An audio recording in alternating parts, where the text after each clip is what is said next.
sarap ng ano, ng mapunta ka sa ganitong lugar. Kasi yung parang nakaka-refresh ng utak. Ano na yun? Nagalit siya. Kalma. Yung mga ano na yan, yung mga green na ano na yan, mga green plants. Sarap. Ang ganda ng kalsada kagabi, no? Oo. Yung mayroon silang papasok na ano, Parang airport. hindi ko nga ma-post eh. Tapos yung tugtog ko namin lalakas. Kala ko sa ano kami. Oo, naririnig ko. Papasok ko lang kayo ng gate.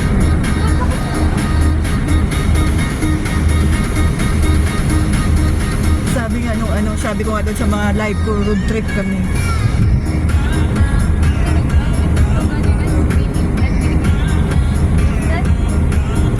Hindi kasi dapat lang kasi talagang inaantok siya eh. Pag ganito ka, ipag-ista ka ng mani. Hindi ba? O kaya, Mani. gagi, mani, chips, ganyan. Yung 20 ko kasi naiwan ko sa inyo.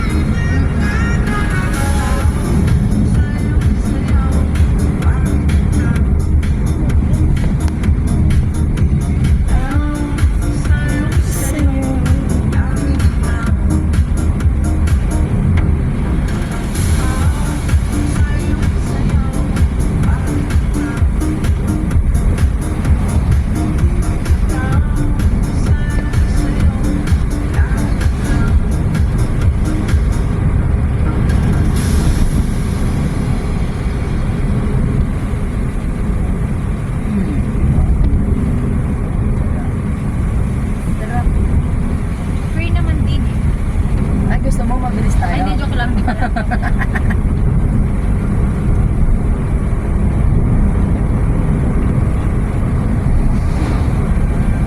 Marino, tapos ending mo yung Ending mo yung ano oh.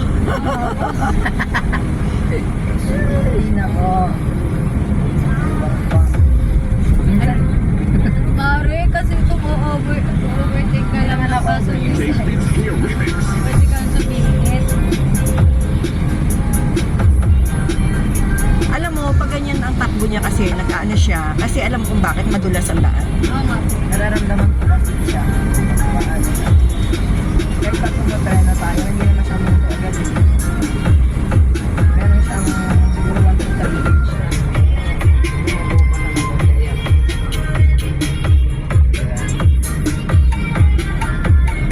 Dulas espalto kasi.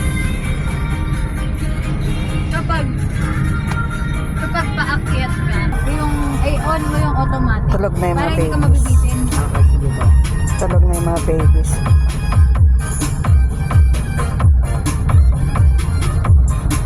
Huwag ka magbitin-bitinon, Mari, madulas ang daan.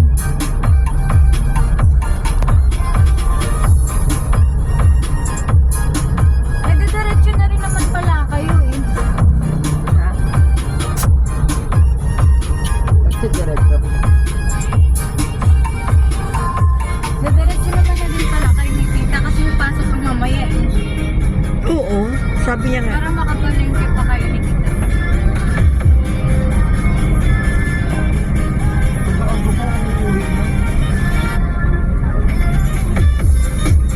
Oo, magpapalengke pa kayo ni Tita, magluluto pa kayo. Sabi niya Nig ano, sabi ko nga labang ko siyang damit, sabi niya ayaw niya. Huwag na po takayin niya po yung buhay niya. Baka mamaya punta na naman yung isa doon, may dahil na maglaba-laba. Glaba daw siya pero wala naman palang damit to. Damit lang pala niya nilaban. Sinabi niya lang na sa'yo nang nagpa siya. Oo, sinend pa niya sa akin. Baka na, sabi ko nga sa'yo ta eh. Mali po nagbago na talaga siya ta. Hindi na. Pag attitude na yan, hindi na mababago yan. Ako, tinatanggap ko naman yung bunganga ko na ano, na ganun na. Nag-i-attitude mo na. Oo, attitude na yan eh. Pero, umiiniiwasan kung makasakit ako ng damdamin. Pero may point na hindi mo na talaga siya makontrol eh. kailangan mo na siyang i-voice out. Kasi, hanggat hindi mo i-voice out, hanggat kikimkimin mo, nagiging toxic sa dibdib mo, ikaw rin ang magsasuffer, di ba, Neg? Na alam mo nang parang hindi mo na kaya, tinitiis mo pa.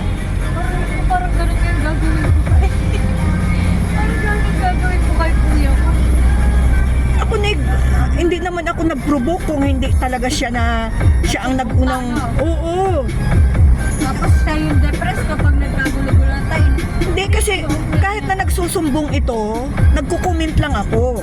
Pero hindi ako nagsasalita ng kung ano-ano. Alam naman lang yung hindi. Alam naman naman yun. Eh, syempre, wala na akong ibang taong pagsasabihan. Eh ngayon, Hindi ako nagtitiwala sa ibang tao. hindi ko siya sinasabihan na hiwalayan mo na. Ganito ko hindi, Neg. Hindi talaga, Neg, ako nagsasalita kahit tanungin mo yan. Pero yung point na kaunting salita mo siya pa ang magagalit. Wala sa